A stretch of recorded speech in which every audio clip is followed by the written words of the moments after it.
Good evening, College COD fans, and welcome to what is set to be the most, climactic matchup you could think of leading towards the grand final. 3 teams are left. The loser of this match, of course, will walk away with $2,500. We already said goodbye to St. Clair already earlier in the day. Despite being the most informed team coming into LAN, they bow out in top 4. We have now got a stage set for a rematch with Fisher for either team right here in the lower finals. My name is Connie, joined, of course, by the infamous Zepcast, and it's Northwood versus Oklahoma. Really excited to get into this one. Every single team that has left in this LAN has been fighting tooth and nail to get where they are now, and it's been the definition of tooth and nail. I mean, take a look at this bracket. So many games going to map number 5, going all the way. Nothing separates these sides, but it doesn't matter how much separates you. It's whether or not you get over the line at this stage to try and get towards that grand final, to get that chance at redemption in a rematch against Fisher. Not just the above all to expect and Fisher again to retain a title this year. We are more or less looking at how fortunate we've been so far. 10 rounds of Call of Duty have been played across our 2 broadcasts. The potential today, Zep, to have that best of 7 means totaling up, we could see 22 rounds of Call of Duty being played today. And it really is bang for your buck in what has been quite a close LAN event. But simply put, you look at the bracket itself, St. Clair just came out slow today, especially after the round robin phase. I really think, you know, it's a toss-up between Northwood, Oklahoma, and Fisher, with Fisher again having those game 5s in their back pocket. Yeah, absolutely, and I would be super fascinated to see now how these two sides face up against each other at this point. You know, we will be taking a look at the maps very, very shortly, but, you know, going into a game against Fisher, right, I mean, Fisher have shown themselves obviously to be the dominant team. They've deserved to be in the grand final because of how they've been able to get over the line. But I mean, having had the pleasure of covering some of their games as well yesterday, getting to take a look at them against Oklahoma, I mean, it's been so close all the way to the point where, yes, you would look at them and their side that could potentially do it again, but they could have dropped out earlier. And seeing the fact that the Saints have dropped out, given that they were number 1 going into this one, just shows that there's such fine margins between all these sides, to the point where it's now just about how they do on the day. And so far, again, we go towards that day, Zep. 41 points so far for Oklahoma Christian, but I think... Oh, no, this actually isn't a live fun. This is replays. I've been baited out by production. That is beautiful. And that right there is just the one ember of my brain, the one brain cell operating there, Zep. Well, look, I mean, it's been a long LAN. It's been a long LAN, everyone, but we're in the back end of it now. We're getting to the real crunch time where we see as much as what we want to see, really. I mean, everyone loves to tune in around this stage because this is it, really. I mean, you go through an entire season, of course, you want to see teams do well, you want to see storylines develop, but you get this far, you just know that you're in for some, like, top tier Call of Duty, and that's what we watch it for. We watch it for the love of the game. We watch it for the culmination of everything that we've seen all season as it ends right here, right now, today. This is, of course, the losers final, the grand final coming after the fact, and for one of these teams, it's go big or go home. Get your second chance, or have this be your final stop of the LAN and of the season, and that pressure just makes for some really entertaining viewing. And what really sort of grabs my eyes for this one is Oklahoma Christian. Watching them throughout the season, having a Lego brick approach to building the roster, switching players in and out, because they've got so many on the damn lineup. I mean, you had Sparta at one point as well, floating into the Oklahoma roster, since of course then he has retired for the season, and Gus has simply been the main man alongside Cruz, open up a lot of conversations for the season's MVP. It really has been a good fitting as well, because Proda's the one that has the least experience in this lineup, but seems to fit in like a glove. That's where I think we find the value. Absolutely, and you know, going into this matchup now as well between these two sides, again, I am just really curious to see how they face off against each other, in the sense of, do we get another map 5 scenario? I mean, we have seen so many of them so far in this broadcast already throughout this LAN. I mean, do we see a situation now where once again it goes all the way and we have things up in the air going into a grand final, or is this a moment on the loser side of things where one of these teams really stakes their claim, right? And I kind of harken back to the first game we saw of this LAN, when we watched the Saints go into a map number 5 and what was such a close, tight, intense series, and they went and they got a 6-0 in the search and destroy. And you kind of look for moments like that amongst a lot of teams as sort of staple moments where you look at someone and go, okay, they're making a statement to the rest of the teams of how they intend to finish out the day or go through the LAN. So I'm curious to see if we're going to see a moment like that from one of these two sides. We now go over towards the head-to-head for Northwood and Oklahoma, and if you look across the board, both teams are in a positive surplus. The hardpoint record for Northwood, though, is astounding, Zeb. Rarely do you see teams in, you know, the XYZ divisions of Call of Duty produce a 30-2 record, but at the top level in college COD, I mean, that's astounding. They're going against 150 schools, bear in mind, alongside their own conference championships. They are very, very, very, very good at the game. But Oklahoma, not to really harp on more, the S&D really is where we tie things up nicely, and their undefeated control record as well to boot. So that really is where we see a lot of their stock placed in a best-of-5 format. And even so, I really think when it comes to Northwood and Oklahoma, they're two teams that do like to surprise us. Reverse sweeps have always been around when these two teams are involved in their separate matchups, but today, let's see how much ice is left in the bucket. And realistically, when you're looking at these records as well, you have to pretty much say that these teams are both nigh on near perfect, because you look at a lot of the losses that come through as well. A lot of those losses are coming from each other, right? The ones that have made it to the top 4, top 3, it's when they all get the chance to play each other. When they're playing that top bracket, they may drop a map or two against each other, but the records are just essentially that both of these teams are virtually perfect until they get to that final end stage. So even though you may see one swing or sway more towards one way compared to the other, you still have to just stand back and say, well, if you're only dropping maps against the very, very top opposition, then you know that that's something on your day that you can turn around. And looking at the map pool that we have in front of us here, the best of 5, beginning with a Skyline hardpoint, I mean, that is an intense map one to start off with.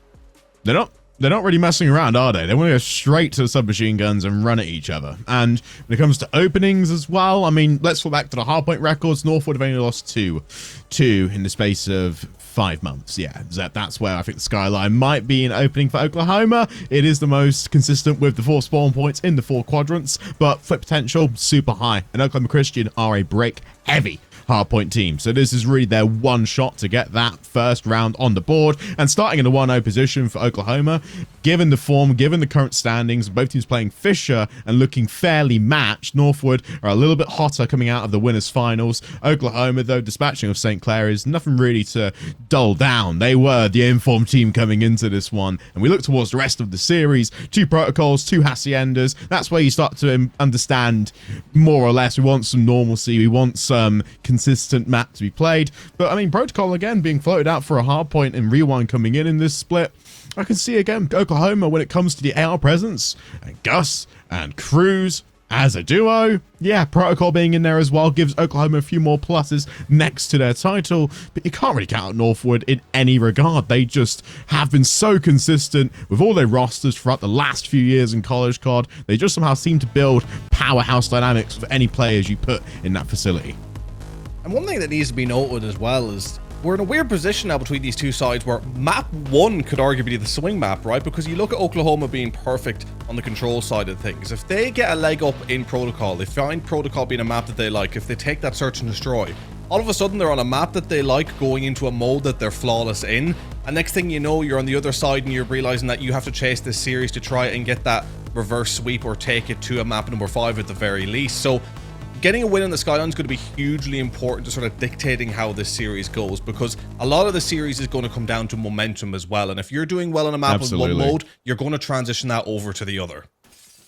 As now, we kick off Skyline Hardpoint to open our lower final. Oklahoma, again, more arrows dotted around the time, but it's actually Northwood that touches first, as the first 2 go either way. We do see more skulls dropping on Oklahoma's side. This is now Northwood's first chance to stick a tent peg in the hill, head glitch behind the hot tub, and Mock to get some room.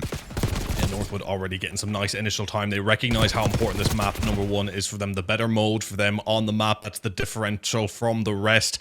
Need to make sure that they make it work for them. But Oklahoma Christian getting back on the point quick, and now it's going to be about setting up for that P2. And so far it seems to be Northwood who are controlling the spawns a little bit better, the flow of the map. They're happy with the way things are sitting. They're picking up the majority of the kills, and now on the scrap time setting up for P2. So far relatively dominant.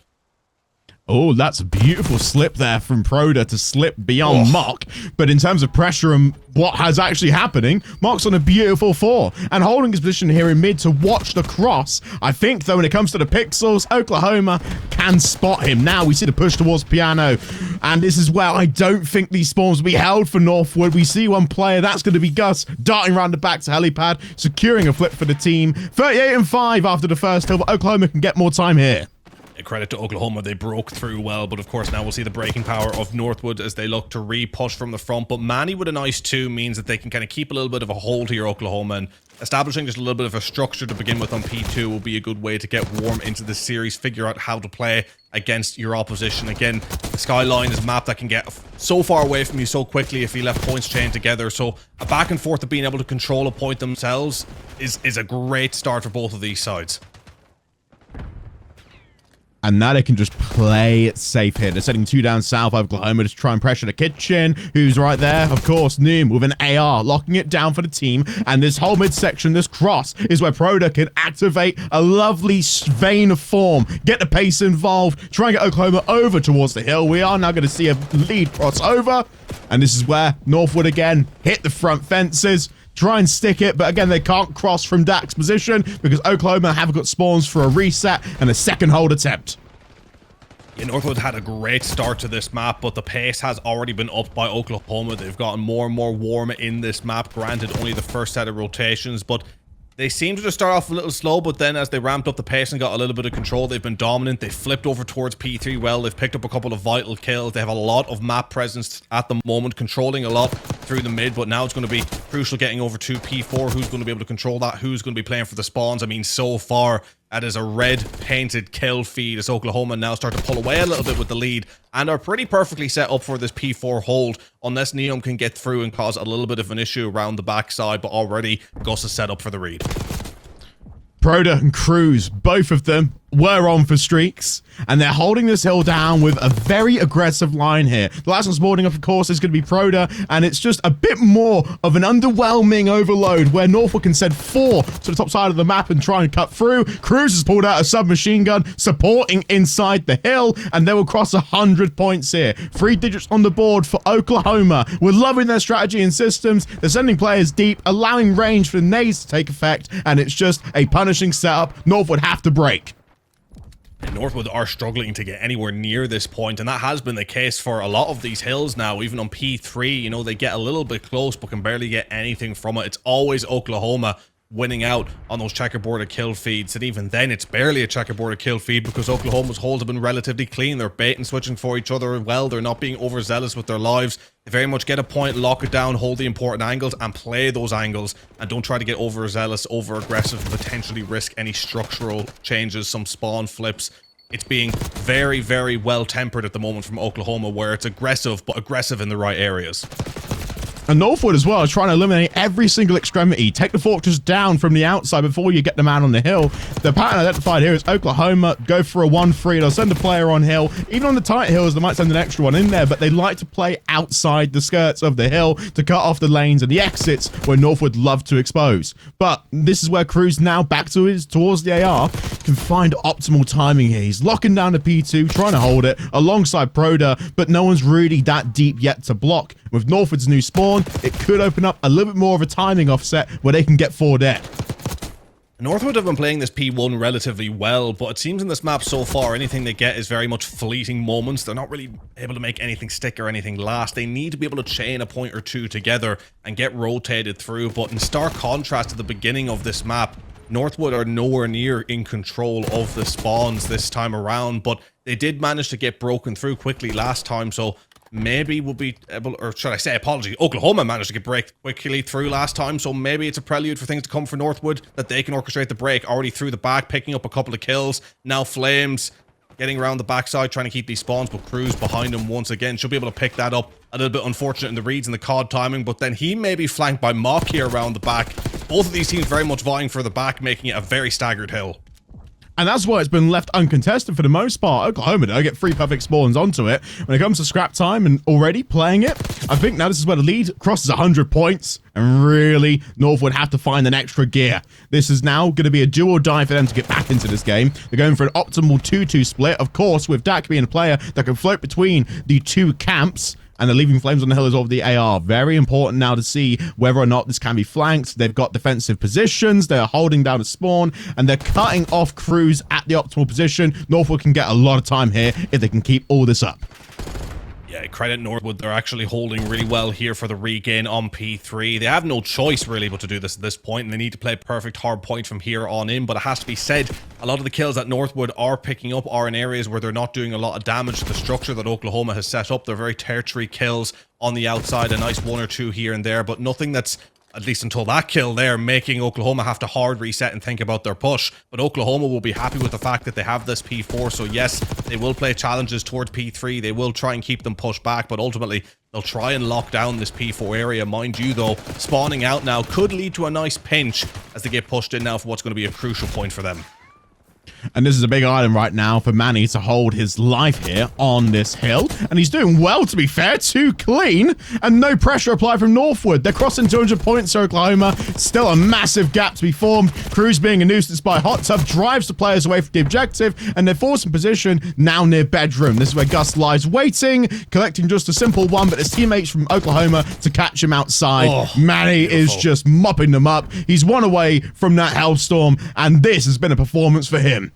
Yeah, man, he's got a lot of vital kills in the areas he's been holding, very much playing the lanes, ultimately taken out from the back there, but 105 to 233, dare I say it, but I think Oklahoma have done enough here for this map number 1, as the structural holds have been better, the kills have been better across the board. I mean, 21, 21, 22, 22. I mean, talk about an even performance, and then 3 players having over 45 seconds in hill at the very least. I mean, that has just been a top tier team performance across the board, and well deserving that map 1 victory. And I mean, the reactions said all. Rory looking composed, but again, dismay for Northwood in this one. I think they understood from the start where the holes were being made. I think the systems employed by Oklahoma were very rudimentary. They were optimal from the start. And I just love the idea, again, when you see the stats at the end, just how things panned out. Because, I mean, with Manny at the start of the game, he was matching the rest of the pack, but he really accelerated away in terms of the volume and the kills, and even just adding more, potentially a Hellstorm right at the end of the game. In terms of hill time, though, I think Bruce is the interesting one. We saw him with a submachine gun whipped out right at the start of the game to apply pressure, then slowed it down gradually. It was just textbook, and it's just a way to confuse Northwood and the hard points, to divert attention from set strategies and objectives to target players, and it just made it a really messy game. 250-105 to Oklahoma to open up the account.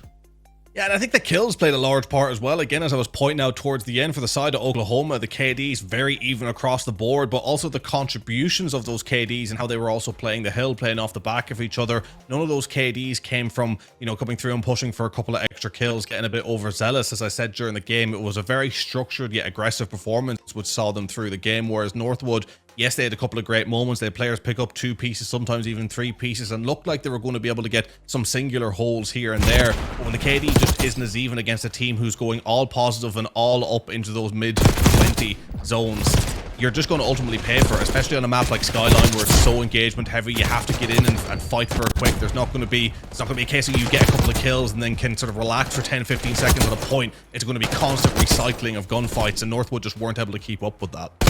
And I think really what commanded this win and just created so many game-winning plays is just the diversity in who we saw in the hill from Oklahoma. I mean, again, every single person touched time for a period, and Manny right at the end took more of the responsibility to actually get this lead back in their favor, although it was 100 points to begin with, and then retained back again in the second phase of the hard point. I think when we look at Oklahoma and just how they pick up and allow room to breathe for every single player, but also the guy on hill is commanding the guys on the outside way needs to be at what times. You saw it again in the kitchen hill. They were taking a very aggressive line towards the south side of the map, where the spawns for Northwood would be in the northwest quadrant or the northeast, and then they could just apply an overload to funnel them through an awkward chokehold. Getting the chance to regain, reset now. Map number 2, Protocol Search and Destroy coming up. A do or die map, it feels, for Northwood. They need to establish a little bit of control here on this protocol because of course we're thinking about going into map 3, that control, and seeing how Oklahoma are near flawless, not actually near flawless, they are flawless in the control side of things. So Northwood will recognize that they need to establish a bit of dominance in this map to either try and play for that map number 5 victory, or get a bit of momentum on this map that they can then take into it the second time round when they once again have to load into protocol. The mind games are going to really be at play here as we get into the first couple of rounds, I think. I don't think we touched too much as well on the prizings for this matchup here. I mean, it is a lower final, and in terms of what to expect, I mean, if you finish top 3, which if you lose this map, then you walk away with $2,500, and that's not chump change yet. But if you win this one, you're guaranteed $3,500 to go on and potentially win 5. So $1,000 game this one is. So there's a lot of money on the line here, and there's a lot of will as well, just to see what can be done. And this is probably one of the few matchups where I look at it and say Oklahoma, in terms from conference championships all the way through round robin, they have been fairly consistent. And again, they've had lots of changes to their team. Spark again was, of course, one of the players that could rotate in at any given time, but Gus has just been there from the start, and even again injected himself so well here. We know he's like in a LAN environment, very loud player, but also someone again that can really get the calls right if you give him the reins. I think you have to give a lot of credit as well to the team for putting themselves together and the coaches for making that all work, because it can be very risky chopping and changing your squad a lot to try and find a unit that balances itself, because, you know, it's something that I will very much attest to, that I think a lot of the time what makes a great COD team is the time to gel together and work together, but to kind of take pieces out of the puzzle and reassemble them to try and find something that works is certainly no easy feat. But as you say, the Oklahoma side, you have to give them massive credit for being able to do so, because again, that map number 1 was just a testament to how all 4 of those players can contribute at such an equal and yet important level to be able to get a pretty convincing map 1 victory against a side who, as you said before, have a phenomenal hardpoint record and are no slouches by any means. And I think this is sort of where we look towards the two teams and what have gone right and wrong in different areas. I mean, Oklahoma, again, after this map, will go to a protocol control. They don't want to lose their own, but they know, again, at this point, if Northwood take the O away from them at this stage, then that's just going to completely tank it. That's just going to really put everyone down in the dumps for the worst possible situation. And we have to stick towards the protocol S&D. That first blood is drawn straight away. What a nade from Brodder. Great start for Oklahoma here, as they will try to get a little bit aggressive. Pretty split though across the map, watching both sides, so not really committing to a bomb site as of yet, so the pace may slow down. But with the numbers advantage, well, that they did have, they could have maybe pushed down low, but now having to sort of regain in a 3v3. And they're very much frantic, both teams, in this situation. We are going to see flames fall off the map. And now it's just an overwhelming advantage at this point to neither team. A lovely trade from Mock. We open it up. Proceedings. The players are running into each other, Zeph, at an alarming rate here when they're all frantic, ready for the reposition in the 3v3. Oklahoma Christian have the man advantage. Although Mock in a 1v2, not to be messed with. An S&D veteran, a season 1 at that. But when it comes to a B retake, Oklahoma got a very punishing setup here. 1 in helicopter, 1 on bomb, and it could be a trade either way. I mean, you think about the possibility of getting an ace here as well in round number 1 for Mock. I mean, that would really get in the heads of the opposition here. But the fact that they know where he is and the fact that they're playing the run down this clock, you would think even if he gets both kills, it'll be too little too late at this point, as they're just jump peeking, constantly keeping an eye on his positions. Now 19 seconds left. I don't fancy his chances. And Gus as well, still holding down to helicopter. Mock can find 1. Oh, this is going to be a crucial track now for Cruz in this situation. Mock's got 9 seconds left. Hasn't got time really to hunt for the kill. Just about. Cruz finds it. But like we said, Zep, the clock watching was fantastic from Oklahoma. Even though Mock found the perfect opening to convert the kill onto helicopter, Cruz held his life. And the clock was just there. The check came in. But again, pistol against AR at this range. Jamie's reigns supreme.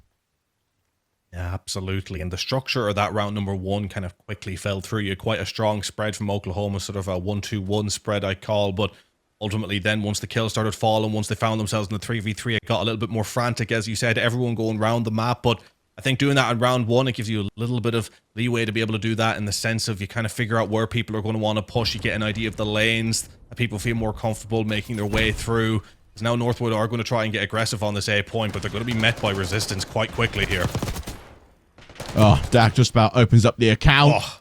Beautiful. as well to support, and this again is why bunker is so risky when 2 teams of 4 hit it out straight away, and Northwood get the opener. Ugh, this is overwhelming. Even in the 2v4, you could just see so much, you know, pride in Northwood from that moment. But again, they know they can't pull it off every single time.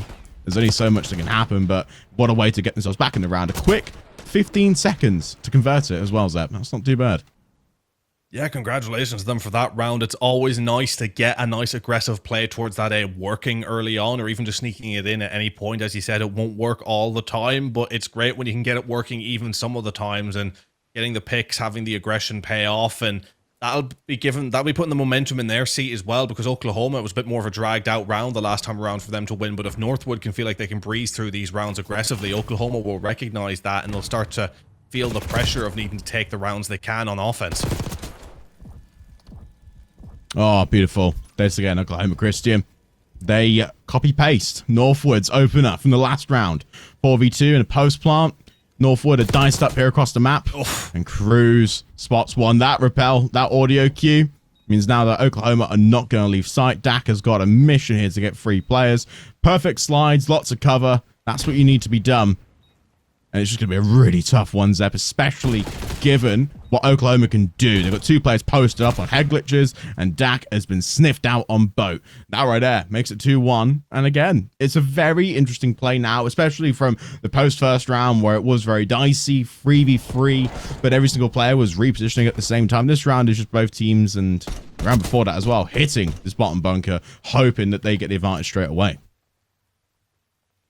We've already seen from the side of Oklahoma, they're more than happy to play the clock whenever they get that bomb down. So that makes it even more important for Northwood to make sure that Oklahoma don't get into those key positions to get that bomb down and to force them to have to push Oklahoma, because the way that they play off the back of each other just to make sure that they're not dropping, not being overzealous, they jiggle peek well, make sure not to get traded out. They actually do trade out themselves.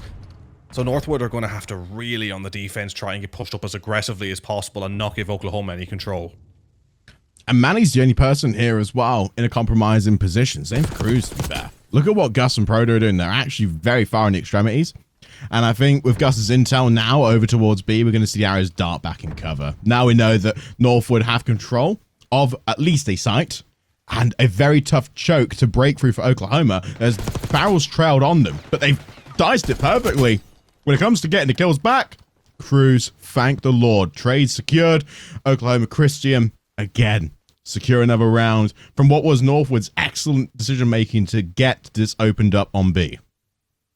Well, this is something that would start to worry me if I was a fan of Northwood. You know, they have not been able to lock down any area in particular for a long period of time. Obviously having the numbers advantage when they got down towards that bunker site for A, and that's a site that really lends itself to being able to hold, but Northwood sort of staked their claim there for B, got moved up onto the site, but were not able to hold any real control. Whereas you compare that to Oklahoma, whenever they have control of a site, they really let you know in how they're playing that that site is locked down and not to be messed with. So Oklahoma just doing a far better job of sort of just establishing themselves wherever they go, whereas Northwood having to rely on a bit more frantic back and forths and trades to try and see these rounds through.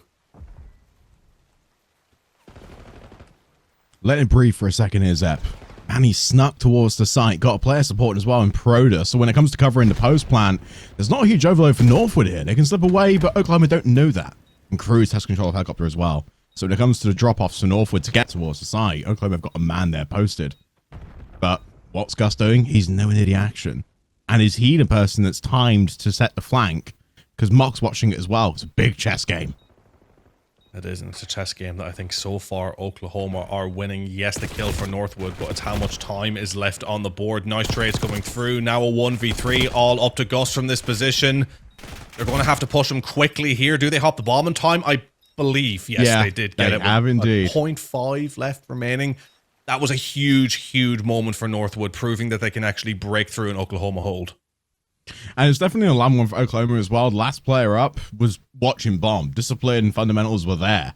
So once you kill a guy on bomb at 8 seconds, 8.5, and the guy coming towards you, then yeah, the clock watching and everything is coming off. But we just see again on another post-plant strategy, if they're in the 1vx situations, play the clock, play your life, and gun on bomb at all times. You got to find a person defusing. If you get them, the person kills you and it's 6 seconds left. The round's yours.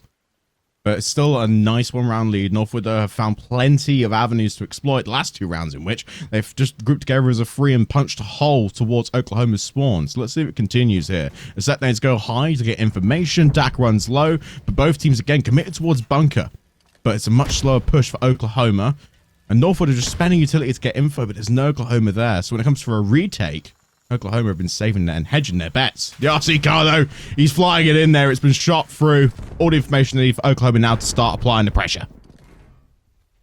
A huge round for both of these sides. If Oklahoma can break into bunker, going 4-2 up, it'll be a huge confidence booster. But Northwood have a great chance to tie this up, getting the first blood in as well. Perfect opportunity here to tie this one up at 3-3. The clock is on their side as Oklahoma we're benefiting from disciplined aggression throughout the course of this one, but Northwood seem to have finally found the answer, and as you said, are punching the hole through. It's working for them now. 2 versus... Actually, 2 make that 1v1 all of a sudden. Got a little bit hectic, but Northwood just about managing to see it through. And we are seeing again just affect the player cams tell a story at 3-3. You can see Cruz a little bit frustrated. Northwood surprised with what just happened there, but thankfully Neum was on the receiving end of the final kill. So that's good news. We're now tied at 3-3, but again, I think so far 50% of these rounds have been taking place in one area of the map, and that of course is on bunker. So we just see a little bit more of a post-plant conversion or even a hold conversion when it is floated towards B, but again on A, it's about getting numbers advantage, instant 4v2, that's the dream. But look at Oklahoma's break-off, they're splitting 2 apiece after the last round, don't want to have any chances on the last one in a massive swarm, but Flames and Manny open up the account for both teams. 3v3 with Noom sliding towards Castle. A stun check won't do any good, it's a 2v3, and Cruz has to find the equalizer, which he does. And this bomb sitting just outside of A, Northwood, a big play call here, splitting off into pairs. They want to try and find a pinch. And it's about information from Mock at this point because he's nearest to the site. Once it gets planted, that's when you will see the peddling from Noom. Cruz and Noom have been huge 2 players for their sides here so far in the Search and Destroy, 9-3 and 8-3. But of course, both Gus and Mock as well with great numbers as well, all things considered. Northwood 30 seconds to break in. Gus already made weak. Is going to have to try and rotate out as now Oklahoma are playing either side. Both teams kind of getting ready to play the trades off each other, but Northwood having to do the hard job of getting pushed in from the front. And they've done really well here. Look, they're right towards site. Control's lost for Oklahoma. And look at this 2 barrels to 1. Gus has to try and find the extra kill. Oh, wow. What a finish. And Oklahoma, signs of praise for that one. And Gus's heroics. We mentioned before that he has been the catalyst for this team in terms of the extra firepower and the ice factor. He was slotted in for a reason. But that right there is a tough one for Noom to swallow. Given that it was a 1v2, given that it was all guns blazing, full send for Northwood to both exits, Oklahoma squeeze a 4-3. And as you'd pointed out, Northwood done a really great job of actually getting into sight there and making it a 2v1 scenario. So close yet so far, just simply due to the brilliance of Oklahoma, Kristen. And, you know, you talk about sort of crucial rounds, you talk about swing moments, things that garner momentum. Oklahoma having one there, so it's vital for Northwood to be able to answer back here and not drop early. But the push down to this A side has been read, has been dealt with. They forced them back, so now it's going to be about who can play the trades, and the first blood from this point becomes a huge, huge factor. And look as well, Pro's got a full utility belt here, just waiting for Northwood to squeeze themselves out of this line. Those 2 kills, though, from Cruz and Manny, making a 4v2. They have to dip now towards the top side of the map. And Oklahoma with full control on A, looking to try and cover B as well. That's where Northwood, again, find their push. But Zep, the mini-map, look at it. Who's covering bomb? It's Proda. Northwood are doing a full loop here to try and make it a 2v2, and they're just behind Oklahoma's defense. It was read perfectly, though, by Oklahoma. The timing was impeccable from the turn from Gus, and he gets the both of them. Great set of double kills to end the round, now going 5-3 up within touching distance of a 2-0. And going into a map mode combination to where they are flawless. I'm sure they'll be riding a high of momentum here at the moment with Northwood having so much catching up to do. Well, can't count them out just yet. Well, I say potentially plenty of rounds left for them to pull it back again, needing 3 in a row. We have seen crazier things from a side like Northwood, but Oklahoma, they've been putting in a hard shift here. Cruz and Gus have just been vital in this search. And this round, Northwood, they split into packs of 2. The floater's going to be Flames. A few stuns are tossed, and Cruz gets that opener. Nades are still held, though, in this instance. So, in terms of retakes, this is where things get a bit dicier. Manny's towards bomb. Going to try and stick it, covered as well by Prada. But Northwood have got the advantage here. FOV is going to be so crucial to covering these lanes. What a read. And look who's there. An answer as well. Gus calls it. And look at the stick here. 1v3. Flames nowhere near bomb. Remaining players are dotted in power positions. Oklahoma can squeeze the net here onto Flames. And he's covered by turret. But simply put, who's flanking through in the middle? It's Manny again. They're squeezing him out of this position. And Oklahoma Christian, it's a 2-0 lead so far in the series. A 6-3 in the S&D. And Northwood have got some serious calls to make at this point. Down 2-0. Again, a match for 1,000. You walk away with 2.5, but you want the 3.5. And this is just now cruise control for Cruz and the boys. The reads from Gus in those last couple of rounds were absolutely disgusting. I mean, first of all, the turn from Gus to look back the round previous and pick up not one, but both those kills from the flankers, which you pointed out. And then going into that last round, just to get a read around the spawn flanker, really just must have made Northwood just feel like, is there nothing we can do that these guys can't figure out? Can we not catch a single angle, a single piece of timing? That just shows how versatile Oklahoma Christian are, just being able to get into the heads of the oppositions. And I mean, more first bloods for the most part, just about winning so many of their rounds as well on eliminations. I mean, Oklahoma, I mean, you got to tip your hat to them. We're watching them play some top tier Call of Duty. And Northwood as well played very well in the S&D. Opening 6 rounds for them, and where they saw their most success was just in their ability in 2v3s or 3v3s to weave the map to find the open site. Because Oklahoma would full stack bunker on any situation where we see a post plant. And even so on the outside, when we go towards A, I think this is where we understand just how intelligent they are. On B, they're sticking themselves in helicopter and playing deep. On A, they're covering corners and sliding in time with Northwood.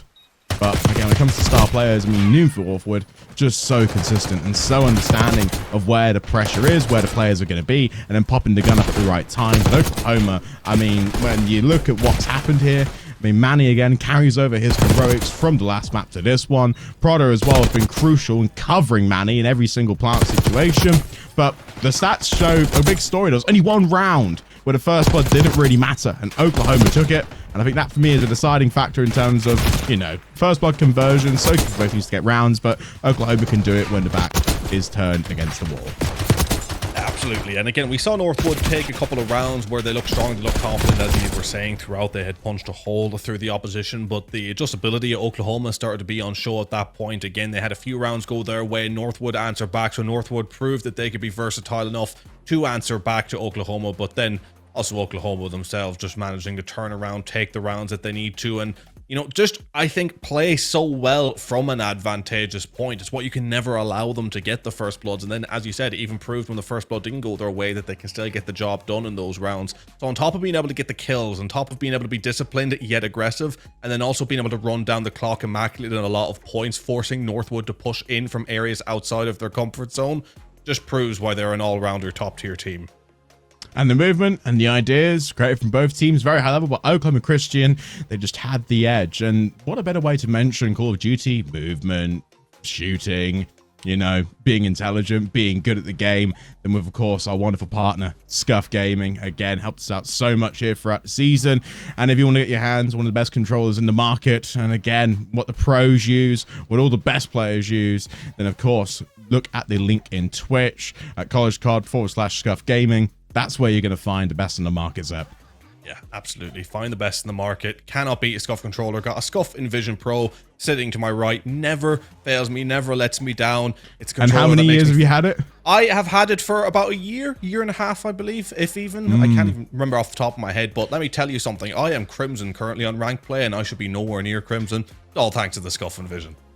And true for mine as well, I have a really old Xbox One controller that still works, and that's 9 years old. So again, longevity of these things, off the charts. But I think it's only fair right now. We've had 2 maps played. Oklahoma are currently 2-0 up. Now, while the players are taking a break, we will as well. So don't go anywhere. When we return, it's going to be that protocol control. We already know Oklahoma undefeated. Let's see if it stays that way. Don't go anywhere.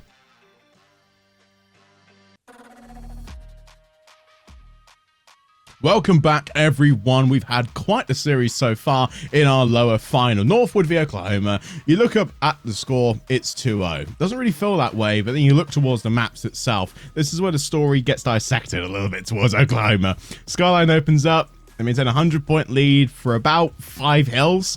Closes out to 51-05. Manny was electric in the final stages. Protocol S&D, it was 3-3. And then all of a sudden, Oklahoma found a sixth sense. And all of a sudden, Gus turned into Zeus himself. That was essentially what was the rundown from anyone that wanted to catch up on those last two maps. But now we go towards a protocol control where Oklahoma are currently 21-0. Northwood again an impressive 22-3. They are very, very good at understanding this. But Oklahoma Christian, mentally speaking, I don't think the O matters to them so much now. It's just getting through this series. And Northwood again want to try and make that, you know, the one loss on their record. The one that Oklahoma will look at and go, that's the reason why we lost 3-2 in the series. So many storylines to dive into. Protocol control remains the same. We get stuck into the action, and Zep, this could be a crucial turning point for either team. Absolutely. I mean, this is such a huge map for both of these sides. I mean, literally the difference maker in this series. Northwood could put themselves in a great position to orchestrate the reverse sweep. Again, maybe just licking their lips at the prospect of getting onto a hacienda if they can just jump over this hurdle, and be able to put a dent in a perfect record from Oklahoma as well. It'd be huge for boosting their confidence. But we talked about teams wanting to make statements going into this series to get into the grand final side, to show that even from the winner's side that anything could happen despite going through the losers, and Oklahoma potentially have the chance of doing that here at a map 3. And an impressive opener so far from Northwood. They've split Oklahoma into 2 packs of 2. They've got 4 bunkered around the middle of the map. When it comes to verticality as well, neither has exhausted the bunker route to flip. So this is really where we look towards the submachine guns and what they're doing. Well, look at Noom right now, again, covering the ammo building, taking control through the zip line, and Oklahoma are just trying to dance around and break through this pressure, because from Northwood's aggression out the rip, they're limited to staying in ammo and maybe flinching out towards turret. But Northwood have got all this room, and Oklahoma's next court of order is going to be going towards B, where Mock and the ARs are posted up. The patience to play sort of towards the underside from Northwood really paid off. Again, almost giving up a little bit of that middle map control to begin with, a sort of bait Oklahoma into those positions. And once they got in there, started to pick up a couple of the kills, and now can start making their way towards some of these points and continue the defense. But Oklahoma not really able to get out of spawn here at the moment, which is kind of shocking really to see them so nullified, especially after watching their performance on this protocol last time around. But the power of the defense of this map once again shining through, as Northwood seemingly completely dominant now. 12-22, 10 seconds left on the clock. This is as perfect of a start you could get if you're a Northwood fan. Well, it seems to me the halftime team talk for Northwood was a good one. We saw Dak get up off his chair, call the troops around him, and formulate a plan to get back in the game. Well, starting on the defense, it was textbook and clean. They managed the pressure from Oklahoma early on, played it patient right at the start, as you mentioned, to try and find that first blood, then open up the chain reaction. And yeah, it's just Oklahoma. They were boxing from the start. Kind of felt a little bit lackadaisical in terms of finding an avenue out of it. I think this is where you have to give a little bit of credit to Northwood and how maybe they're answering back to the way that Oklahoma seems to play, because as we talked about Oklahoma, again, the word that I would describe them throughout the entire series is disciplined aggression, but it is still aggression. So if you're the side of Northwood and you can kind of play defensively enough just to kind of take Oklahoma out of those power positions and sort of undo the timings just a little bit for you to be able to get the kills, and then all of a sudden push them on the defense, push them back so they have to play from the back foot instead of the front foot, and at which point you completely change the layout of the round. So massive credit to Northwood for doing that one, and they should be able to capitalize on this momentum here and continue with another strong round. And this is a lot more of an open basket here for Oklahoma and Northwood. There isn't really as much as a box in the middle we saw Northwood from last round. Oklahoma just wanted to sprint to the other side of the map, try and get at least an identifiable point on where the spawns will be. Because when it comes to rotating, Noom again is playing his role to perfection. He's darting from either side of the map. He's keeping Oklahoma guessing as to where he is going to be, what's going to happen. But that break and Cruz leading the troops towards A means one thing. Are we going to see this as a bit of a risky gamble? Because look at that progression on B for Northwood.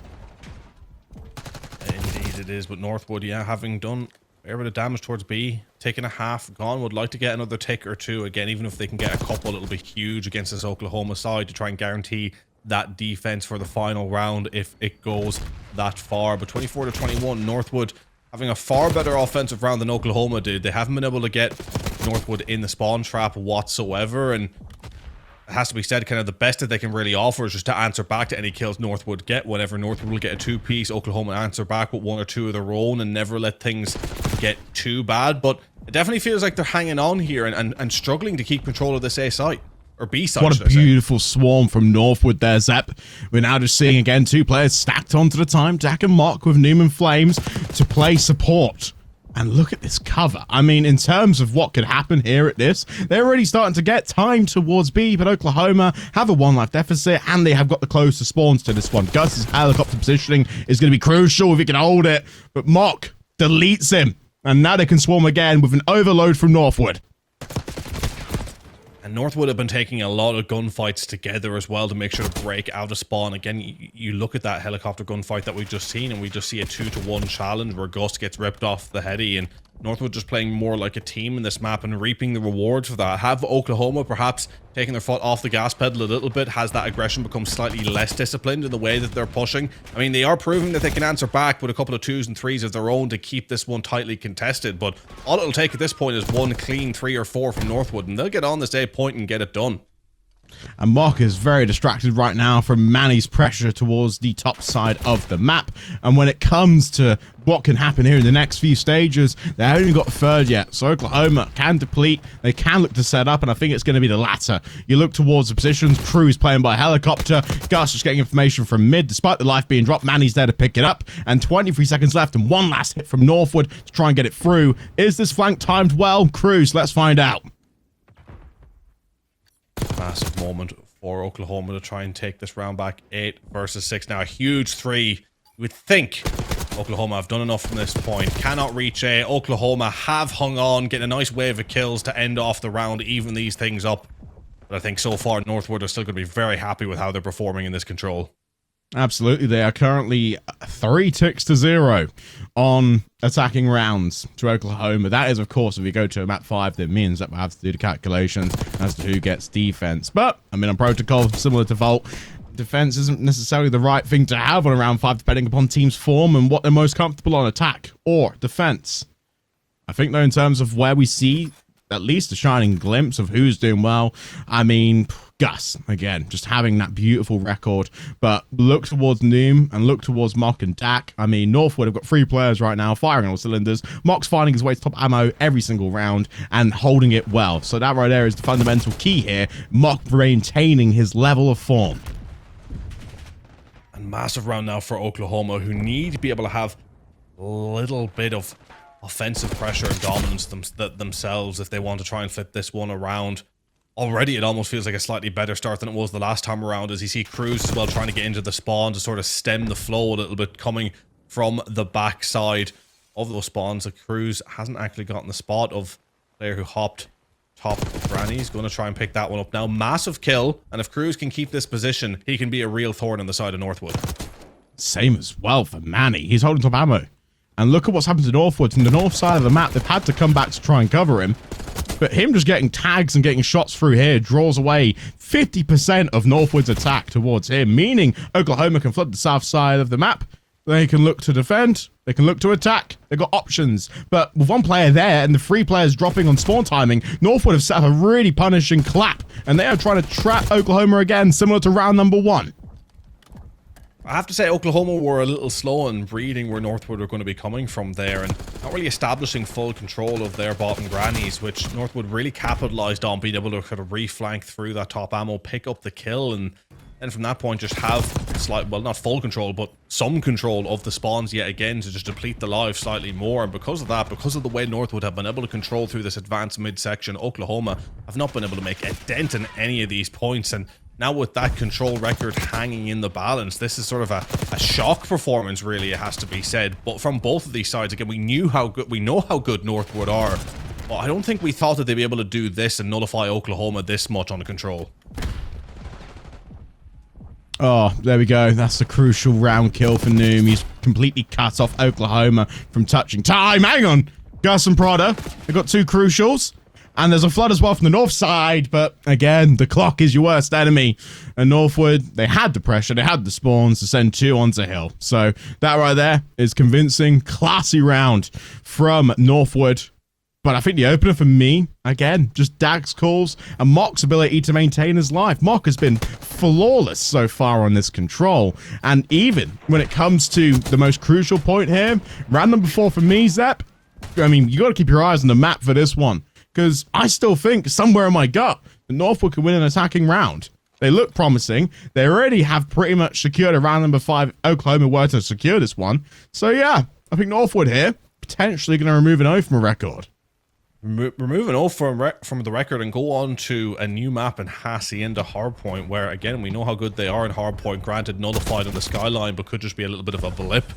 If they can get back to sort of the status quo when it comes to hardpoints, if they can take it to a map number 4, then all of a sudden a map 5 on the cards that can go any which way, and a reverse sweep opportunity, which you'd have to give so much credit to Northwood for managing to get, and a large part of it, if they manage to somehow win the reverse sweep, will come from Dak. I mean, being 21-9, that is just an unbelievable KD to be having on a map 3 here.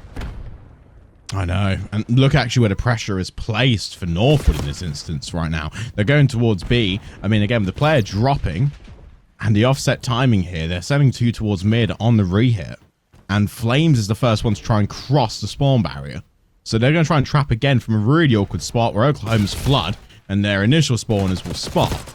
But look at how much it's drawing away from the north side of the map. It gives Noom room again just to be a nuisance. So they're trying to keep things, you know, occupied to leave the mid open. And Northwood just want to have ARs ready.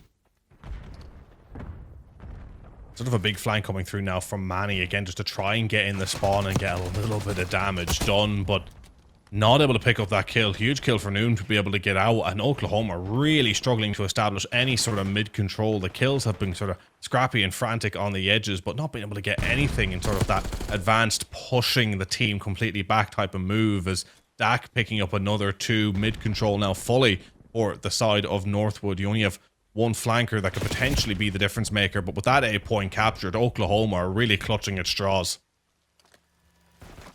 Oh, this is actually just so good to watch. Northwood in a situation where they're playing very compact towards B. They have got a lot of faith in Mock now to use a submachine gun and just apply pressure. I mean, 4 subs to fend off this force is actually the right call, because the speed is just going to be an open book. And he holds his life as well. Look at the progress. Look at how fast it's turning. 3 players are on this point, and there we have it. Northwood. They get the first map on the board. They take the 0 away from Oklahoma Christian. Undefeated no more. And that is just what's needed. Dak saying a few words after the final bell, but it's all smiles from both teams. Still, we have the hard point coming up on the Hacienda, but wow, Mock, have a few words for him, a few moments to say. A stellar performance from the veteran. Well, I mean, if you didn't think this series was interesting already, you certainly should do now, because this is about to heat up going into a potentially final 2 maps of this loser finals here. A protocol control that, you know, again, if we were going into this one and you would have told me, what do you think Oklahoma is going to be safest on, I would have said the protocol control. I would have said that as a map that they're going to be able to bank in, but Oklahoma being so dominant in map number 1, really taking and establishing control of map number 2, to be absolutely nullified in the way that they were in map number 3 is such a huge shocker that I think is really throwing a spanner in the works in regards to how this series would have played out, in regards to how we think it would have played out, right? This is just up in the air now and could truly go either way. I know, and when it comes actually to pick some bans, because Northwood having more access to the vetoes, I mean, when it comes to the hardpoint bans, you look red card and rewind out the picture. Both teams are going on to their largest sample size here since Hacienda has been injected. Of course, both teams a lot of time to understand the map, movement mechanics, where you need to slide, where you need to gun up. But above all else, is controlling the spawns. Hacienda, similar to Volt, has the ability again to confuse the brain a bit on where he needs to be to block. So I feel like, again, you see moments again where teams have really high lines when defending a spawn, and hoping again that they have all 4 players up and keep all 4 players up, because it's so easy to punch a hole and get a player from either Northwood or Oklahoma through to cause the flip. And you know, this is where case studies apply, P2 and P3. You don't really want that to happen, because the punishing spawns on the adjacent and the choke points to get into the hill, so punishing when an AR is glued to them. And I really think going into this one now that if Northwood are able to take this map 4, it would really have them going for the reverse sweep. I do think they'd be able to take the map 5 after the fact because, look, I think it's going to be a little bit of a harder fought map for them. Again, banning the Hacienda control and in terms of how the map plays, in terms of positions you want to hold, and granted, spawn's not really been a thing of the difference between hard point and control, but you talk about maybe holding the mid-map areas and flip areas between the points and having that sort of overall presence. I feel like the modes can play pretty similar across the map, and you know, Northwood banning that for the control maybe has a little bit of alarm bells going for them and maybe how confident they feel on the map in comparison to Oklahoma, but I suppose only time will tell. Once again, as we're seeing what happened here in this map 3, it really just shows that anything can happen between the two sides. And I feel like what we do have access to, which is so impressive, Zep, is again the player cam, seeing the reactions before or after maps. But I've been gluing my eyes to the coaches and seeing what they're doing throughout the series, and they're not really getting that too much involved in terms of emotion or attachment, but simply put, they're just applying the positive signs where they need to be and suggesting what might work the next time around. I mean, again, they're just the greatest support network you can have, especially at collegiate level. The coaches there, your fifth man, takes away a lot of the pressure from you to have logistically, you know, your stats there from the maps, map records. It just allows a lot more room to focus on your game, and both teams have that access. And I mean, it comes to the top level of college COD, the coaches are just keeping a nice medium level and they're not getting too into it. You know, they have the attention and focus purely on the match, but emotionally, Zep, they're so well versed. They have got a nice median to applying pressure, applying criticism, but also giving praise. Yeah, absolutely. And that can be a hard balance to find sometimes, especially, you know, when it gets so heated in these scenarios, right? You've gone all the way, you're getting to a loser's final, you know, the end goal is in sight. You've had such a long, hard fought season, which I think even for these teams who've had such good records will recognize up and downs because there's been such a wide skill level throughout the entirety of the CCL, right? So even though you may be a team who's had such a good record going into these things, you also then as a coach have to recognize, well, yes, my team will have a good record, but in the sense, you need to have a little bit of an understanding of who they're playing against, with the greatest respect to the teams that they may have had played against going through the season. But at that point, you're analyzing, it's not just about if your team wins, it's about how they win. And as he said, being able to analyze that, being able to give the right doses of being praiseful or being, you know, giving them the information that they need, and then going back to what we said about rotating in and out players throughout the course of the season. There's so many factors that have to play in to being able to get a team to this stage. And I think across the board, as you say, the coaches who are involved with these teams at this particular stage of the tournament really should be giving themselves a pat in the back for how they've been able to manage their squads this season. And this is ultimately, again, the entire weekend layout, the 4 teams that came. I really think, again, when it comes to looking at it all, I mean, St. Clair, a big surprise, finishing, bowing out in T4 elimination final. It's currently 2 to Oklahoma Christian and 1 to Northwood Esports. And Fisher, I mean, don't know how, but they've won back-to-back game 5s to make it to the grand finals. Although you look at their roster, you look at their experience on LAN and the caliber of players that turn up when you sit them against their opponents, I mean, a grand final was destined for them. You know, again, this is the reigning champions looking to defend their title. But Oklahoma Christian want to go back and seek revenge from not just last season's, but many seasons in Call of Duty where they feel like they deserve to have a championship. I think this could be the one, but they have to get through Northwood first. And Northwood, again, are another champion that they have to take down. Yeah, and look, Oklahoma, they're playing like a side who at the very least deserve to be in the grand final, right? And again, that's not to disrespect Northwood. They still have a chance to get into this grand final and prove that they're a team that deserves it. But I think the last few teams that we have seen in this LAN, again, going back to what we said at the beginning of this series, is that all the teams that have made it through to kind of these particular stages are teams that could have found themselves in the grand final at any given moment. Again, these games are coming down to just singular moments, whether it's certain ways to kill, the way they rotate between a point, however a round falls in a map 5 S&D, you know, it is coming down to the finest of margins. And that goes back to the whole idea of pressure makes diamonds. Who's going to be the player that'll step up at the moment when their squad needs them the most to get them over the finish line, or at least take them in front of the finish line. All of these squads have players who are able to do that, but it's about whether or not they can do that in the moment. I think at the moment right now, Rory and Dak are having a few words with each other. Of course, long-time teammates from many Call of Duty titles that have come and passed. They have got, you know, special relationship, and this is a special match for either of them. Not just for Dak as well, but I think this is where, again, we draw back to Oklahoma Christian and what means most for them. it's all about getting a championship for them. That has been a status quo. That has been on the facility wall for so long, and they think this is the roster that can do it. Again, a mixture of talented challengers players and rookies and college COD alumni for the like. But it's all about coming together at the right moment. And Hacienda Hardpoint, unfortunately, is the place where it has to come together. So let's hope something good come of this. Well, look, a Hacienda Hardpoint, at the end of the day, a map that will give you the reward for being able to control the spawns, right? For being able to get those flips right. If you're able to rotate well between P2, P3, and P4, that's garnering you a hell of a lot of time. So, of course, off this P1, it's all going to depend on who's going to be able to set up for those P2 spawns, who's going to be able to establish that control, show that they can also dominate those middle lanes and sort of funnel teams into the areas that they want them to be pushing from, right? I mean, if you're getting a nice wave of kills, you know you have P2 spawns as P2 starts to come up, you know, hey, we're getting a strong 15-20 seconds from this. We can reap the rewards from this, but as you said before, the spawns can be finicky. It's whether or not you do get them is the big question. But if you start being able to get those key rotational kills, if you're winning on P2 and you're able to transition well to P3, and if not get onto it first, get a nice quick clean break, then all of a sudden that can be a damning statement for the opposition. And then you get to a P4, a key point as well, where anything can happen. It's again one of those maps that can run away from you quickly if you can't get on top of things and play the reset on points where you know it's not going your way. And Northwood already sticking a player inside the hill, but both teams are focused up on top balconies to try and gain position. This is where Northwood, though, is starting to really open up their account. 13 seconds cross on the timer, and Oklahoma pretty much have their team wiped out on the first go. Now, Northwood, again, adjusting here off the first wave, sending flames towards the north side of the map. They have Dak on the south. They're going to leave 2 in hill, but they want to create a pinch while simultaneously holding this garage spawn, and that is through not allowing Oklahoma to cross the halfway line. This is where Cruz has got a huge role to play in pushing through the north.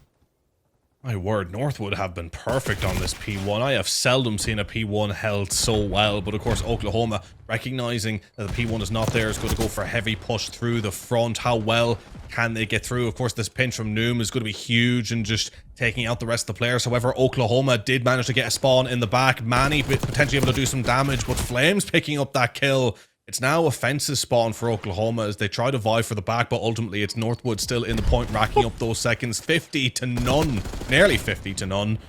Virtual perfect performance from them to start.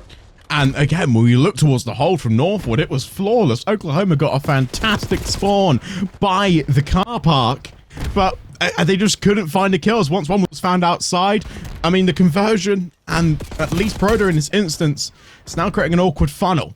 And we look towards what the proactive play is. 65 seconds and not a single one of them is Oklahoma's. They haven't even touched the board yet. And now they're getting into some long-term strategy here. We're seeing Gus playing patient alongside Cruz to secure tin. Because I think at this point, you allow Manny to get scrap time, but still 70 points is the goal. And Mock already has found a kill on rotation. And he has locked it in for his team to get spawns for new.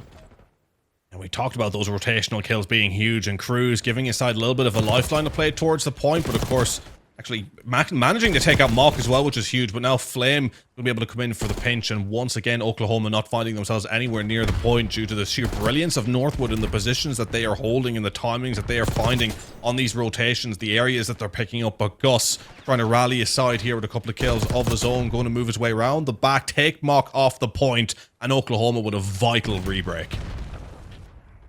And this is interesting to watch. Oklahoma have got great positioning here to at least cut some time, but the play from Noom to route through mid has just gotten 2 clean kills and pushed Oklahoma off of this position. Northwood here going to try and soak up the scraps, and again, Oklahoma forced to play the alternate strategy, rotate towards Noom, and when it comes to the cutoffs as well, nobody can find Noom, nobody can find Mock. They have been elusive so far for Northwood. The 2 key talking points for why this is a 99-19 scoreline.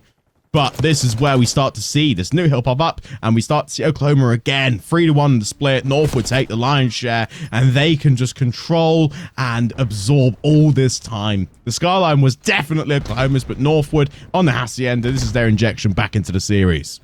I mean, Oklahoma look like a shadow of their former selves from what we saw at the beginning of this series, but that's all due to the sheer ability of Northwood. I mean, the kills that they're picking up, the spawns, the way that they're funneling them is perfect. They have such good mid control. They always kind of angle themselves towards mid as soon as they die, just to make sure that they have that pretty controlled. And what we're seeing Oklahoma, because they're dropping is a 3 or 4 consistently, they just spawn together towards a certain area. Northwood know to read it, they know where they're coming from, and they just set up to deal with the push. And it's just a case of rinse and repeat on the points, and then make sure that we get those transitional kills, which they win 99% of the time. This is an absolute demolition derby from the side of Northwood. I've honestly never seen anything like it. And again, you talk about statement moments from teams. This is truly next level.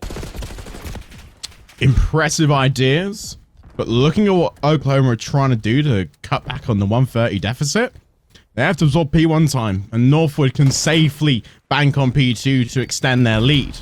So this, again, is not the ideal strategy that Oklahoma have to employ in this case, because Northwood have just smashed every single hill, soaked every bit of time, and everyone across the board from Northwood has been popped on a hill to hold it for 40 plus seconds. So they're just rotating the pressure, rotating the responsibility around the team. It's doing them well to good because their pacing is so in sync.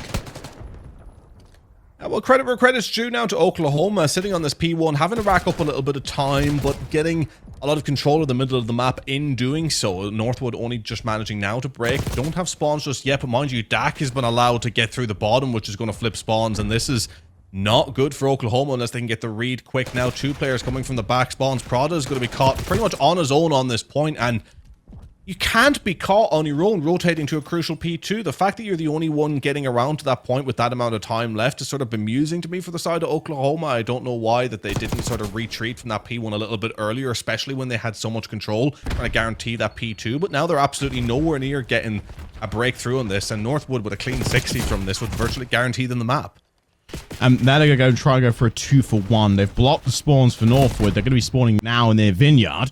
But, I mean, this is where Oklahoma, again, have to get the scrap time absorbed. And we saw Proto, again, on that prior hill, rotate over towards the P2.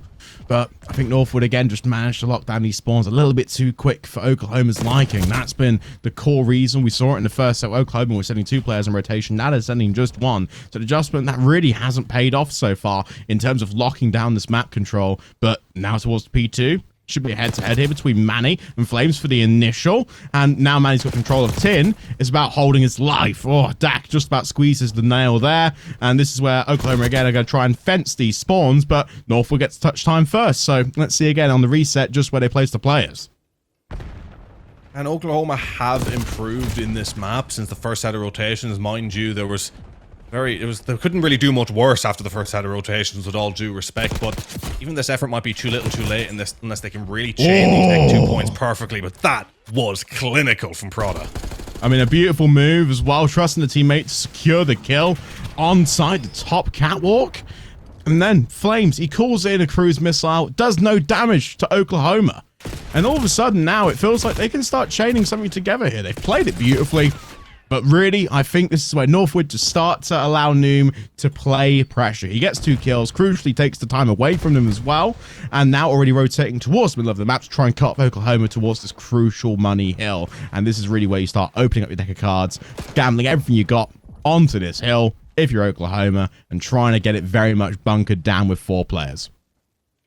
Yeah, I think on the side of Oklahoma now, they have to really play for that P2. They need to get as clean of a hold here as possible, keep Northwood off that P1 as much as possible, but correct their mistakes from the second set of rotations to get in for P2. But that ain't gonna happen, because Mock absolutely decimating Oklahoma with that Hellstorm means that Northwood now have complete control. Oklahoma once again have to play the break, and about to be 100 points behind once again. Any effort you would feel at this point is too little too late. Oh my god, this is the overload from Northwood that really keeps things on ice, but Oklahoma find a clean 2. And because of the 2 players that were very much on an offset timing, they have to now force Nooms to make a flank through mid to create 2 entry points to apply the pressure, and Oklahoma have to respond to it in time, have the guns up ready to go, keep the trades alive. But this is where Northwood, again, they just about time it well, rely so much on Noom to sacrifice himself to get 2 players on hill, and this is where now they can rotate towards New, close it out, 216, 128. Still a large gap for Oklahoma to climb, and Northwood just need 30 seconds to convert this. They can do it on P1, but it's about, again, where they want to finish this. Yeah, well, look, I'll give credit where credit's due. Oklahoma are putting up a great fight here to keep themselves in this one. I mean, look, there was a point where this map 4 looked like it was going to be potentially embarrassing, but Oklahoma have managed to sort of lock it down, make things a little bit scrappy. But you just have to look for the side of Northwood, the players that they've been able to nullify. I mean, Gus not been able to get positive so far. Cruz 11 and 22. I mean, this is stark contrast to what we've seen from Oklahoma the last time around in the hardpoint, and I think a lot of that just has to go to giving credit to Northwood for their ability to nullify this opposition. I don't think Oklahoma are playing worse. I think Northwood are just simply playing better. There's now just 20 points needed to get over the line, and it's been an incredible showing for them. And now both of these teams, I'm sure, will be starting to think about map number 5 and how it will play for them, as Northwood will look to wrap this one up. But a rotation from Gus is sort of a last-ditch effort, as Oklahoma finally have the spawns for P2, but will it count for much? Depends upon the push here. Northwood have got a very good avenue here. They've got 2 players fenced outside the hill. Mox on a rotation to try and cut off the time. But in terms of the spawns, yeah, because of Mox swing now through the Ventry tunnel, Northwood have got the back spawn, so they can take this comfortably, Zep. It looks like it's now just a matter of time. Nice couple of kills, though, which is going to make life a little more difficult. And now having the backup, Manny, from his teammate. And look, they could hold this clean, but it's going to be that transition that's huge. And actually forcing Northwood to spawn towards the back here may actually be a good thing if they're going to have to play the transition towards P3. But I mean, the hold here is going to have to be perfect. And so far, checkerboard kill feed is not a good start. I know, and they're trying to leave it to a heavy contest. Oh, Oklahoma, hold on again. They hold on every single time for this one. And look at their rotations, Zep. It's pretty much perfect. They got 2 stuck on towards tin, and Northwood are kind of fenced in at this position as well. They're the ones now fighting to try and break back onto the new hill. And look at where this is lighting up the arrows. They've got red on the western side of the map, Northwood on the east, and they're trying to fence it all the way through Vineyard, cutting through mid. The avenues in which you try and break tin, Oklahoma are trying to lock it down. It's just so much credit to Oklahoma for the fact they forced Northwood to spawn in the back and managed to hold from that point. That was a huge gamble that paid off, but still needing to win a couple of vital kills here, and it's looking like they won't be able to sort of last-ditch push here. Noom taking out 2, and that may just about be enough. Oklahoma have fought back so well, but maybe not well enough, as they're holding on as best as they can. Jesus. Flames getting another one. Now Oklahoma on the point. Once again, rotations are going to play into this one. I know, Manny again just about gets away with his life, but taking a long route here is risky against Northwood. It could be a great cutoff or the worst possible timing, but he finds a nice couple of kills, and Northwood still can't touch this time. They now got to go the alternate strategy and try and cut it off, but Manny's doing the Lord's work in this case. He's got the perfect position to cut off the boat spawns from Northwood and then to try and kill him. So this could be Oklahoma Christian soaking up all this time, and it could be one of the greatest comebacks in college COD, but I don't want to jinx it just now, because Northwood are now going to try and fence it from 2 angles. This is absolutely unbelievable. This is one of the best games I've ever watched, not gonna lie, but a huge 4 from Northwood, locking it down in the end up. That had no right being as close as it was, but I'm sure glad that it was, because that's one of the most entertaining game of hardpoints I think I've ever seen. Oh, me too. It was close from the very beginning, and it felt like, especially when you see Cruz and Dak on opposing teams, you know, there is of course a friendly rivalry, but it's just 2 players playing their best possible games.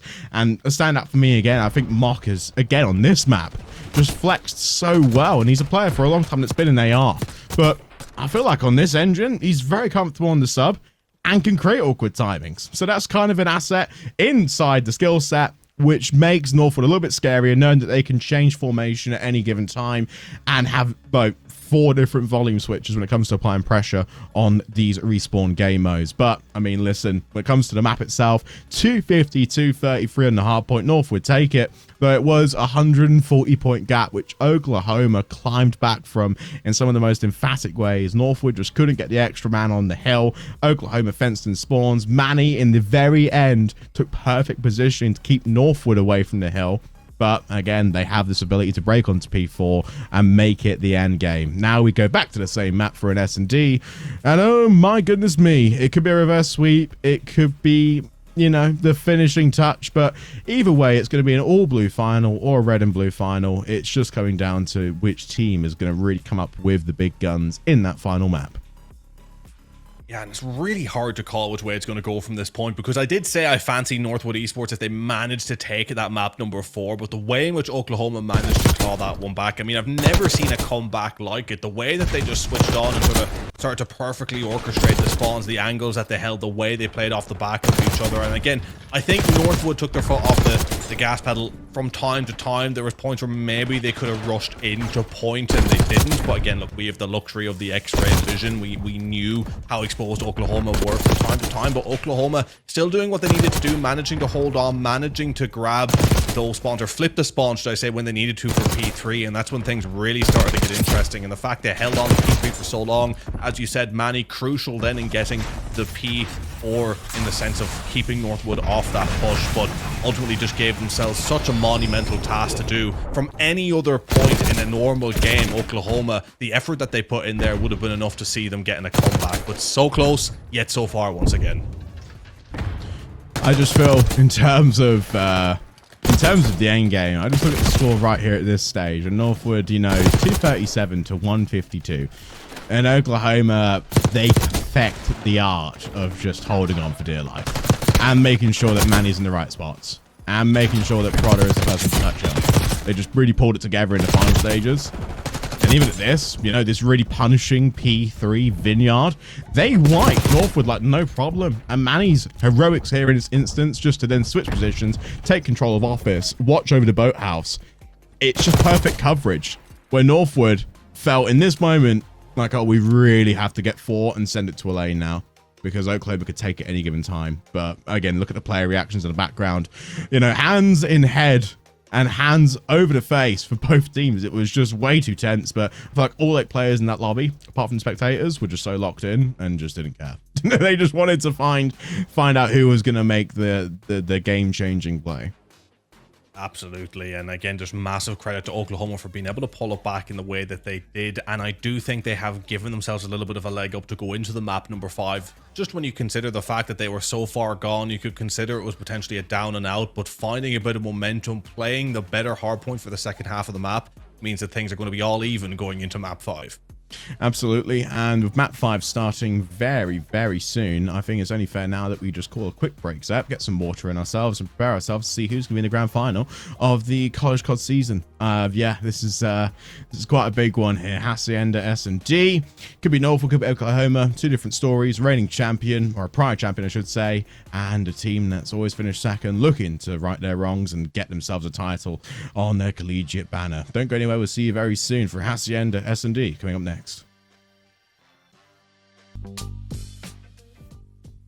Well, everyone, we're here. Map number 5. The third map number 5 so far today. And me and Zep have just been looking back overall on today's matches on broadcast. 15 out of 15 rounds played so far for every team. This is insane, especially on a Saturday when, you know, we're looking at around 3.5 hours of complete gameplay, the whole 18-hour schedule at LAN. Yeah, these guys right now really are going into the depths to try and get the best result possible for their colleges. And the deciding fate for this series in Northwood versus Oklahoma is going to be set in Hacienda S&D. And Zep, this is a map again, which you've already kind of given context to in terms of what the emotional state's going to look like, what the plays have to be like, but also again, just where we have to place our focus. Yeah, and you know, going into this map, again, we can break it down as much as we want to, but I think it's been that back and forth in this series. It's been so frantic, it's been so difficult to call, you know, from a whitewash map number 1 we did not see coming, to sort of a complete reversal then in the protocol controller map we also didn't see coming, to then one of the best comebacks I think I've ever seen on the Hacienda hardpoint. It just goes to show that between these two sides, that there's really nothing that separates them. It's just moment by moment, kill by kill, round by round. So going into a Hacienda search and destroy, I really think you can kind of, at least from our perspective in terms of trying to break down who might win and for why, you can kind of just throw the rule book, the handbook out of the window and just kind of get ready to see this great Call of Duty where it could swing back and forth round and round, or could be one of these teams absolutely whitewashing the other once again, depending on the footing and the momentum that they may find going into this one. It's just been completely blown wide open. It's all up in the air, could go either way. Can't wait to see it. I think that's sort of what, you know, these iconic match moments are made of. You know, this is where the Stardust settles and the Hacienda search and destroy is all that awaits for either team. We know the stories already. Oklahoma looking for that first championship. Northwood have already won before. This is just a brand new roster of brand new players that want to do the legacy proud for the Northwood team at home. I just have to say, in terms of a Hacienda S&D and then to face Fisher in the final, yeah, Fisher right now are just, you know, sat somewhere watching this thinking, oh my word, this could be an incredible grand final for whoever we get after this map. Both teams, again, are performing on par with what we expect of a high-stakes match to look like. But, again, the final few sips of water, the final few fist bumps of your flames just to get the hands ready and the hands warm, I respect it. This is what it is. It's map number 5, Zep. Yeah, map number 5, and one that I think it could potentially be a game for the ages, because dare I say it, I think we've had a series for the ages when it comes to college COD, right? And again, going back to the fact that we've seen 15 maps so far just in this broadcast alone, the fact that all these teams, that nothing separates them, it's all so close, and it's nice kind of seeing these teams as well just looking, a little bit relaxed. You're seeing that it's not incredibly tense. Of course, these teams are locked in, ready to get going, but we're not seeing anyone look shaky. If anything, we're seeing these teams sort of excited to get into it. And I think you reach a point when you're playing in a series, you realize you're meeting your match in terms of the players at the other end of the table also being top end, and you realize that both of y'all are just playing some great Call of Duty, and you have some massive respect between both of you for that fact alone. So really hoping that continues going into the map 5. And again, I think for both of these sides, it'll be a case of trying to get those first 2 rounds under the belt, proving that you can get both an offense and a defense quickly, and you don't need to rely on sort of a back and forth, maybe having either offense or defense being the primary one that you rely on. Because if that is the case, after 4 or 5 rounds, the pressure really begins to mount, and there's enough pressure on both of these two sides as it is. So I'm sure a quick start is going to be on the minds of both of these teams.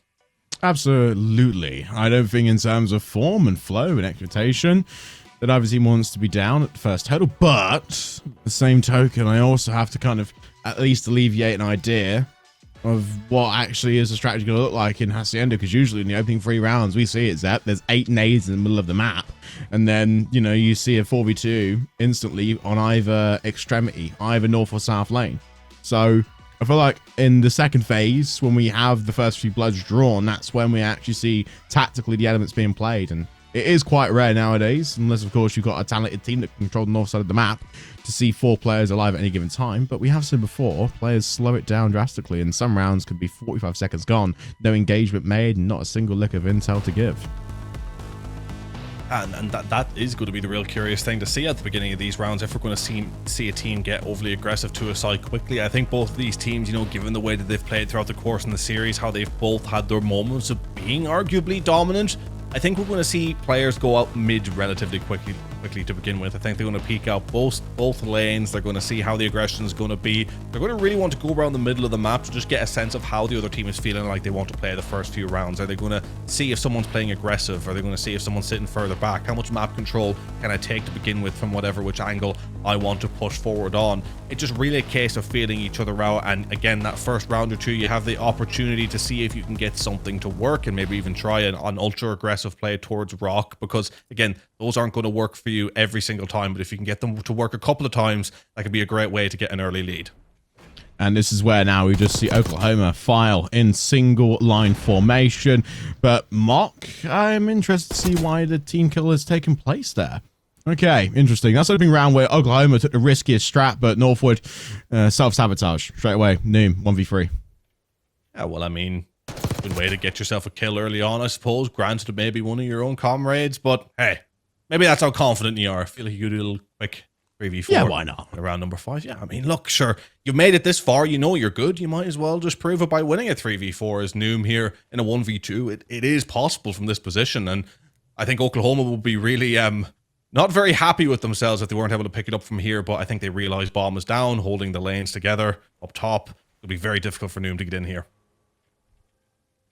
Oh, in terms of the timing, though, he snuck away with bomb and completely pulled the rug from Oklahoma Christian. That's insane how he's grabbed that. But look at the replay. It's going to be a story to tell. Oklahoma, they just shut the bomb either way. It's a 1-0 win. But it was a very drawn-out round, though. I think in terms of the 1v3 taking place, Noom did as much as possible just to get the round longer. Because, I mean, when you have a 3v1 and you're on the advantage side, you just want to close it out quickly, and it can mentally take a little bit out of your gas tank if you're looking for the remaining player and he gets a player off you. Put a bit of pressure on early. And I think that's a round again which Northwood can easily respond to.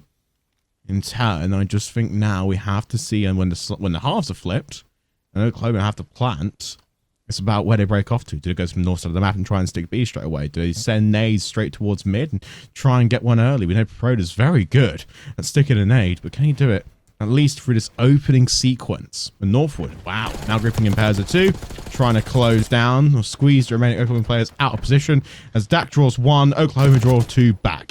Yep, that right there is rotational excellence on the catwalk, and this is why this open square is just punishing. You look one way, you die the other way. The worst 50-50s come from this place, and Oklahoma are winning them. Yeah, Oklahoma so far completely controlling the midsection of this map, and you know, it's not a back and forth as of yet. Oklahoma have done a good job of taking 2 rounds, but my word, wouldn't it be crazy to get to round number 11 and see the potentially go to Oklahoma in round 11, and we'll be looking back talking about the $1,000 knife, because that's really what it could be, you know? I mean, that's how much that knife may have just cost you at the beginning of that round. That's not something you want to see after on the back of such a terrific series, but it would certainly be a tale to tell, that's for sure. I think as well, if you look back at Northwood and just think about how much effort they've had to put to get to this map number 5 after the first 2 not going their way and Dak having a team talk, all of a sudden we're just seeing a brand new team before our very eyes, and they're force sending it towards A. You know, utilities thrown from either side just yet. They're holding onto it for a retake, Oklahoma, but this is just a complete mouse beats the cat. Maybe not. Never mind. They've drawn the first blood. Cruz has got 1 onto bomb. They've got the post plant, Northwood, and this is where now you start tagging up information. Oklahoma, though, the man advantage, will try to get in for the break, and I think they have a fair idea where a lot of these Northwood players are, so it's just about a matter of time how they orchestrate the pinch as they begin to move in, and Mock isolated on his own, taken from the back, and just like that, Oklahoma sort of continue to show their dominance. Well, that's me proven wrong. Someone's going to need to push Noom quite quick. I know, and look at Oklahoma's positioning is not optimal here because Nim can re-clear this in 13 seconds and be an absolute nuisance. Has to cover bomb though really well, and this slide and this angle means, hang on, no, they've missed it. They've missed the time. Nim with a 1v4. That is not what we were expecting, but a complete fumble of the bag from Oklahoma. Jesus! I've never seen anything like it. I mean, the first 2 kills were, you know, rudimentary textbook, but Dak is looking at Noom thinking, what have you just done?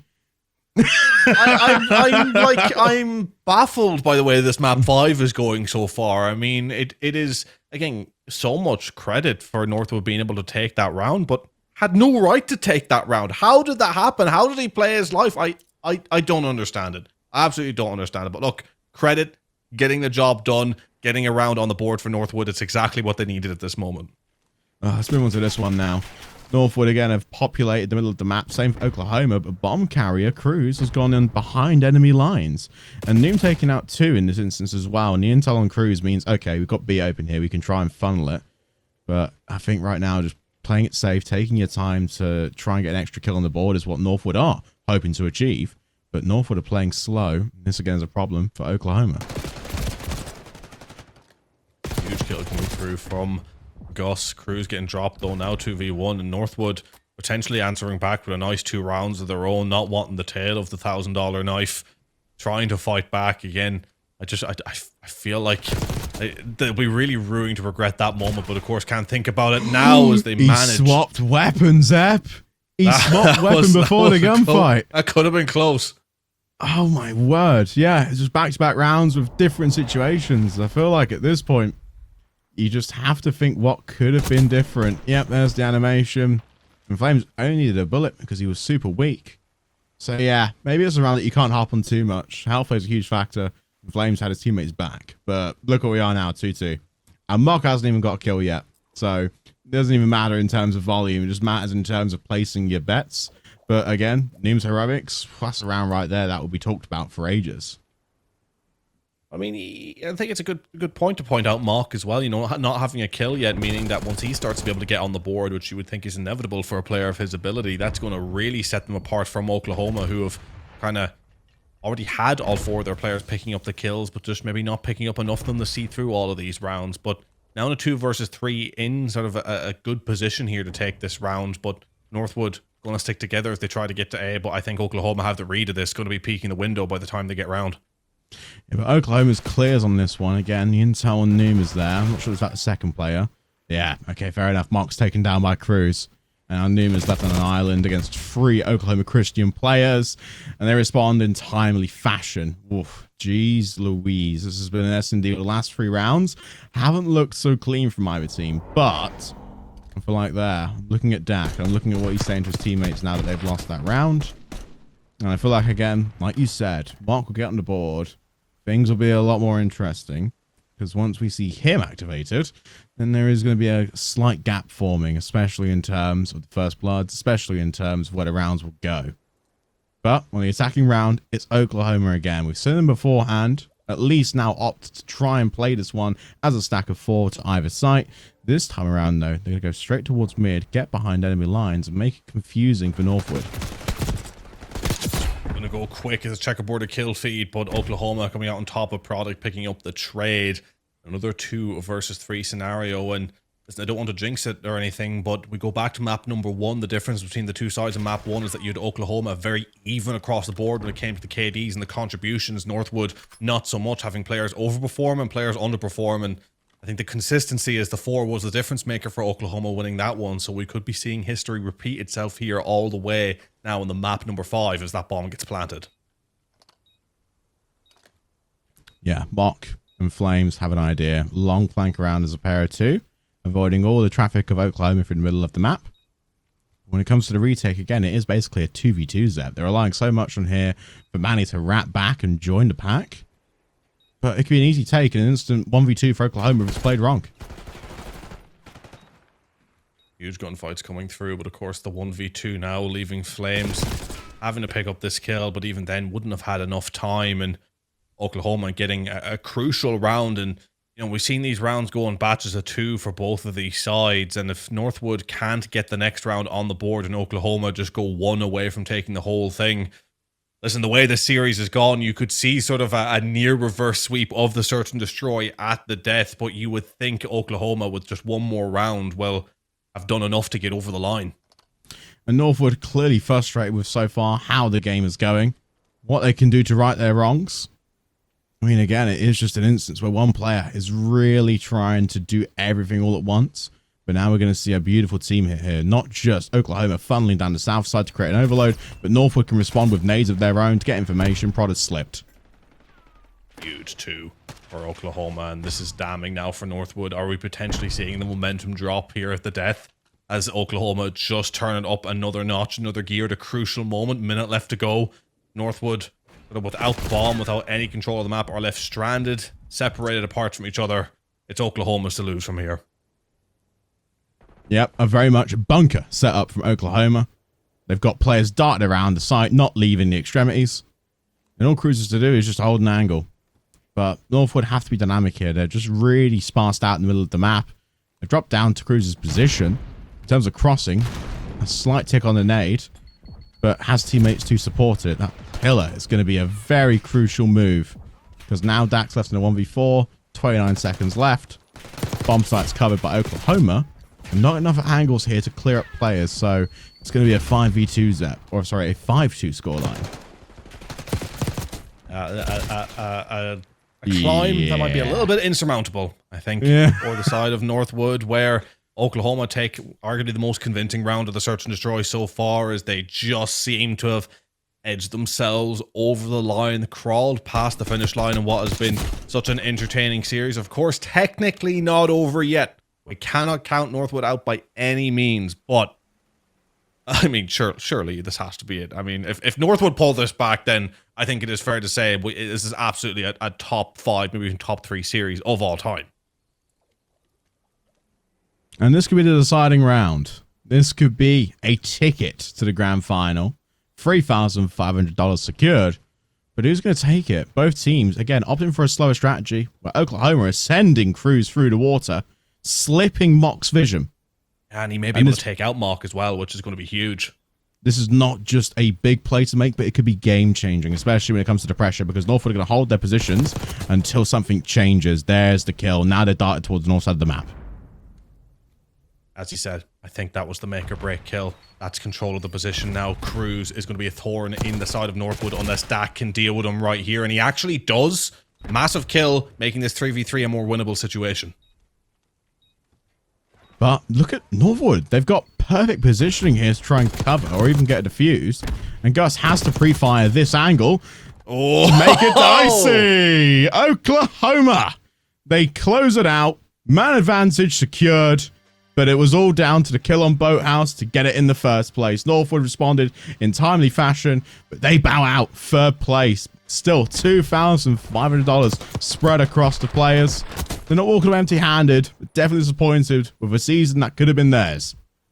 Yeah, massive commiserations to Northwood, who played a fantastic series to say the least, but of course who played an equally, if not slightly better one in the end up is Oklahoma, to which you have to give them massive congratulations, making their way through the losers final to the grand final, winning so many of their rounds and eliminations, almost all of the elimination round wins as well coming from First Bloods, proving how crucial they were. But Oklahoma, I mean, they have proven themselves to be a huge threat, and one that and a threat that I think is going to do a lot of damage potentially in that grand final. Oh, I know. Fisher are waiting with bated breath to get their hands on Oklahoma. And there was only one round again where the first one didn't matter. And it was Nooms 1v4 right there, round number 3. And I think watching back at that as well, I think everyone watching the stream was confused as to what happened with Oklahoma and why their positions just suddenly got jilted by an earthquake. But I must say, the rest of the rounds pretty flawless, convincing. And the final game-winning play saved by Cruz. I mean, again, the hacienda. I must say, Fisher will take note of that in S&D if it were to arise to that. So the counters are in place. The players are definitely going to be ready as 8 remain. 8 single players remain. 2 teams, 1 grand final. Oh, it's enticing. And the replays do it justice. Every single map and this particular S&D really brought the action. Listen, I'm not one to be picky or finicky or anything, but I do think Northwood should be credited with the first blood for round number 1. I mean, I'm just saying. I'm just throwing it out there, you know? Technical first blood. I mean, true set. But there's also moments again where rounds 3 and 4, Oklahoma, for me, you're questioning some things. I mean, weapon swapping as well, right after the kill. I think that was exposed, but again, I feel like Oklahoma regained very quickly and made it super timely as well. So yeah, I must say, for instant reactions from the casters, a stellar map and a stellar match in general. Northwood, from maps 3 and 4, brought the fire, came back in, but Oklahoma thought they were cruising to victory. They were tested, and they passed it.